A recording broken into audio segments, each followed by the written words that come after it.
nakaraang linggo ay marami tayo mga pinagtuunan, napansin sa mga serbisyo ng pamahalaan. Mga bagay na may dalang direktang ginhawa sa ating mga kababayan. Yan lang naman ang pangunahing direksyon na inilatag natin sa ating kabinete.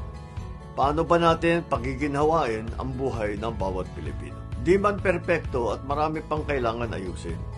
Masaya naman ako sa mga feedback na natatanggap namin dito ng nakaraang mga linggo. Mas magiging comfy tayo to walk alone, knowing na may mga pulis na nakasurround sa'yo. Pag magtatanong kami sa mga pulis, alam namin na secured kami. Unahin na natin itong usapin sa kaligtasan. Security and safety sa ating mga lansangan. Sinimulan natin ang pagdideploy ng mas maraming pulis o yung tinatawag nating cops on the beat. Naging maganda naman ang feedback nito. Sabi ng mga tao ay malaki talaga ang natutulong pagka sila ay maging panatag. Ginagawa na rin itong emergency hotline natin at sigurado ako in just a few weeks, baka sa Hulyo pwede na, ay ma-launch na namin ito. Ang bagong PMP chief naman natin ay 3 minutes ang police response ang isinusulong sa kanyang mga hanay.